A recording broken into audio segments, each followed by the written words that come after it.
On the line, I have a regular caller to the show. It's John Ashe. Are you there, John? Eating nuts at the moment, Mark. But, happy to be calling in again onto your wonderful show, Just Eating Nuts. Hope you don't mind. About this film. What? Oh, sorry, that's John from Basingstoke, right? Yes, John from Basingstoke. Yeah, John with an E. Right. From Basingstoke. Yeah, used to be a quantity surveyor and all that. Right. Not anymore. I'm retired. But about this film, I thought I'd... Okay. What do you think about it? What film's that, John? Oh, you don't know? No, I suppose you don't, because I haven't told you yet, have I? Last night, the film I watched... Right. I recognised the director's name, Robert Lynch, and then I watched it, and it didn't make any sense at all. Absolute rubbish from beginning to end. 1970s, black and white, when it could have been colour. Didn't make any sense. All the characters were nonsense. It was all very disturbing, weirdly funny at the same time. I thought, this man is just taking the mickey.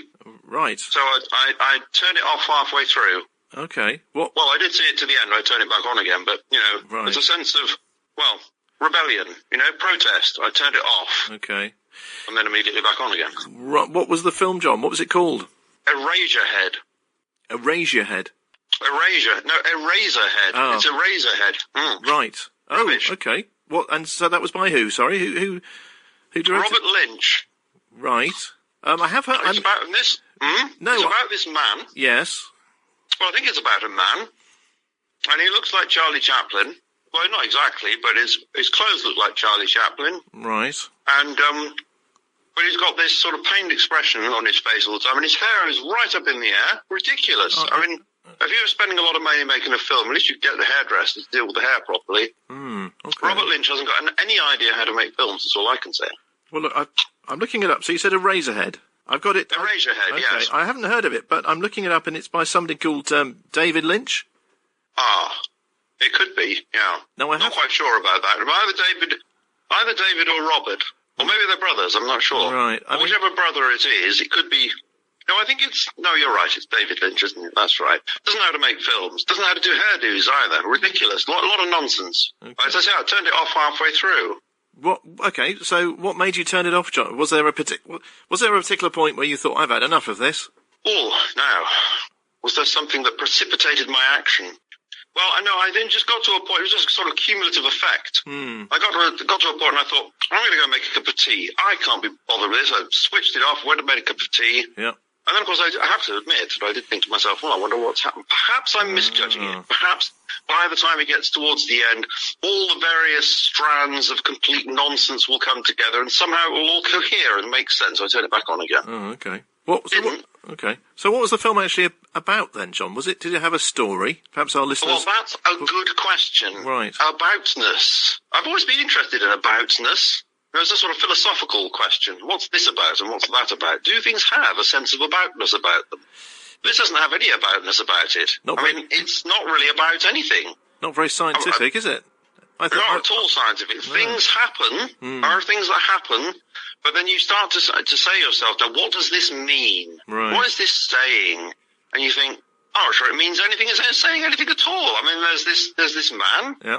And he's got a girlfriend, this man with the hair. Right. The girlfriend, she hasn't got the hair. Well, she does have hair. Yes, not his hair. But she doesn't have hair, not his hair, no. Or hair like his hair. Well, it's up to human hair, so like in that sense. Okay. Not the same colour, not the same height. Anyway, whatever. You're distracting me with that question. So she's a woman and he's a man. And they're sort of man friend and girlfriend, woman friend. Yeah. And it turns out that they've had a baby. Now, they're not married at the moment. But they've had a baby, but is it a baby? Ooh. Because she's not sure that it's a baby. And then when you see it, it doesn't even look like, it sort of half looks like a baby and half looks like some sort of lizard thing. Oh, gosh. And it's crying all the time. It's mad. Ooh. I don't think he thought it through. I think he was making it up as he goes along, to be honest. Gosh. So is it the sort of film that would keep me up at night? It sounds a bit disturbing to me. Oh, I don't think so. I don't think it was coherent enough for that, Mark. Right. I mean, there was a scene where they had some chicken, well, supposedly chicken, at a dinner table. Yeah. And the man of the house said to this man I was talking about with the hair, yep. you carve the chicken. Well, as he was about to carve this chicken, the leg started to move. Ooh. But he'd just taken it out of the oven. Ooh. It was obviously cooked. Well, and he used some oven gloves or a towel or something to make sure it didn't burn his hands. They're obviously cooked. And then the leg started to move. And then not only that, but some sort of, I don't know whether it was blood or whether it was mud or what it was, or came out of these chickens. Ooh. And then the mother had a fit. Oh, do you know, John, I think if that happened to me, I think I might have a fit too. Well, I almost had a fit. Because it sounds a bit... I had a fit of rage, I have to say. Can I look like this, What on earth is this? I mean, in all my years. And then I made a cup of tea. When I turned the television off first... Right.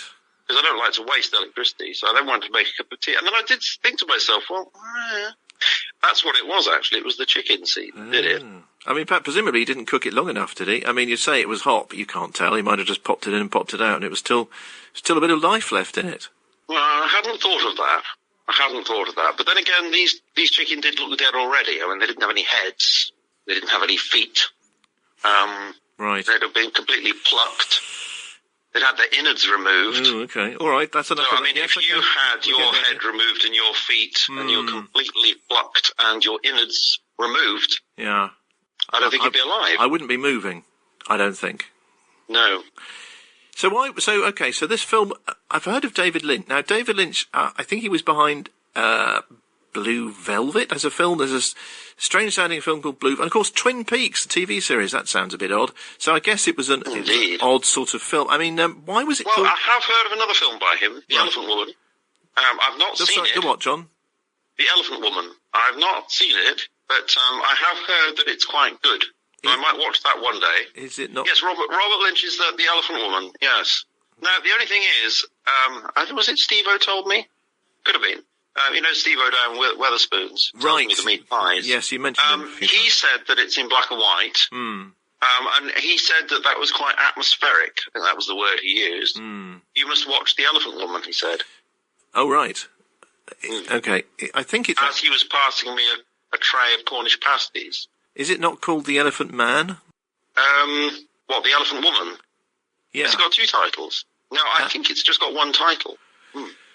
Right. Why was it called... I mean, if you stuck through the film, going back to the Eraserhead film, if you stuck that through to the end, minus the minute or so you went off and made a coffee, why was it... tea. Oh, sorry. 3 minutes. Okay. You have to brew the tea properly. Right. So we have loose leaf Assam tea. And I know with some of the stuff that you buy in a bag, sort of off the shop floor, nonsense tea. Well, I don't buy stuff off the shop floor, John. Whisk it. Well, you can just whisk it through. You just chuck it into the cup. Okay. Dash a bit of boiling water on, and, Bob's your uncle. Well, actually, I don't have an uncle called Bob. That's an expression. I do. And you got yourself... Pardon? I do. Oh, okay. Well, Bob's your uncle. Yeah. So why was it actually called Eraserhead, John? That's what I want to ask you. If you made it through to the end of the film, tell our listeners, dying to know myself, why was it called Eraserhead? Well, I don't know, and I'll have to just guess that there's a scene, right, where this man's head pops off. Pops off. And well, what else can I say? There's just a scene, right, where he's standing. And his head pops off, okay, and in its place is the head of his baby. Oh, anyway, this head falls on the ground. Then a boy, a normal human boy, comes along, picks the head up. While an elderly man sort of tries to get it, who's got no hope of getting it. He's a long way away, and he sort of grabs for it. It's totally weird, you see.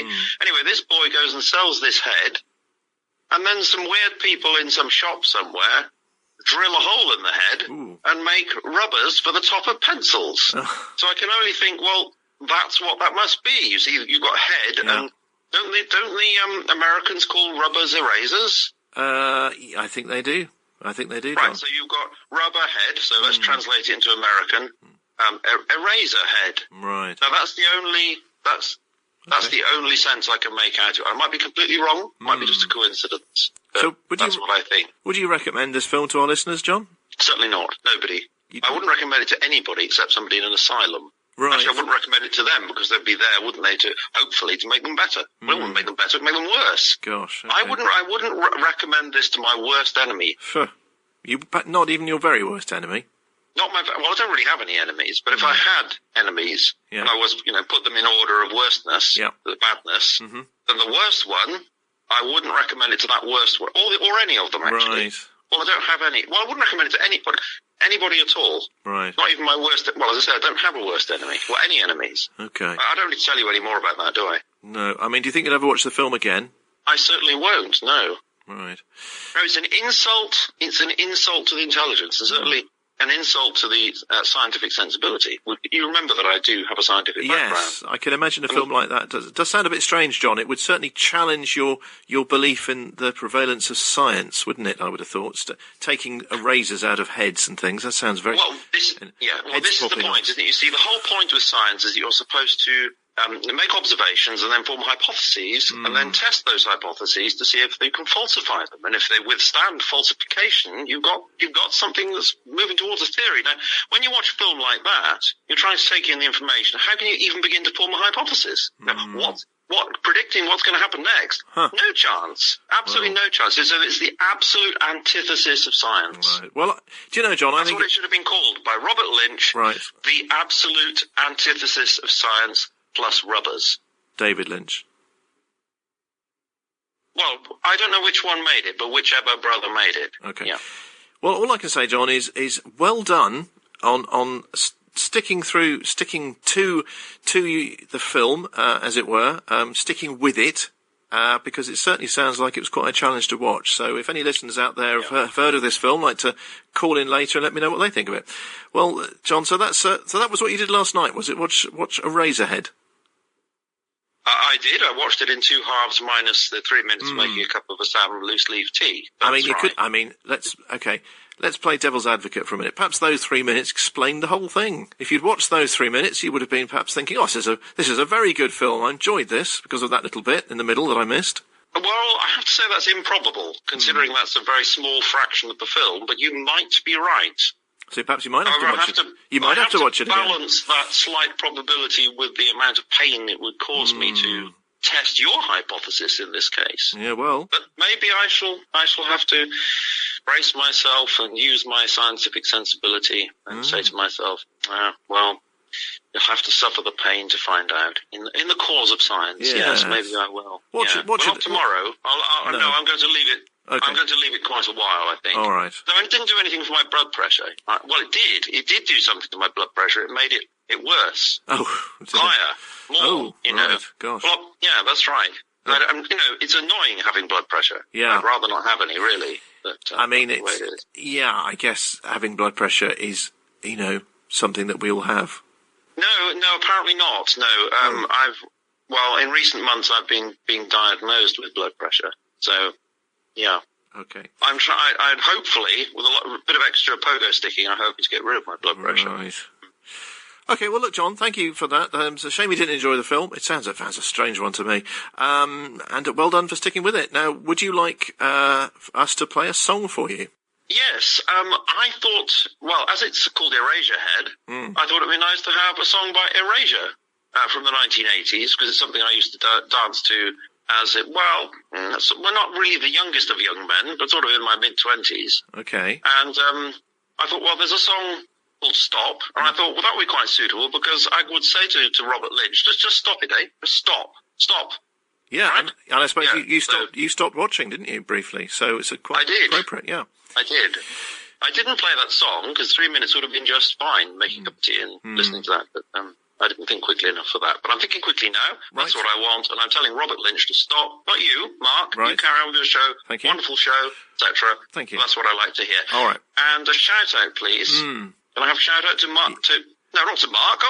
You're talking to Mark. No, let's have a shout-out to you, Mark. This John, week. Thank you. Yes. Thank you so much. Okay. That's lovely, John. I think that film must have discombobulated you more than you thought. I think it did. Anyway, marvellous show, Mark. Good to speak to you. And hope to speak to you in the near future. Lovely to speak to you, John, and speak to you again soon. Yes. Okay, then. Right. Yes. Bye then. Bye.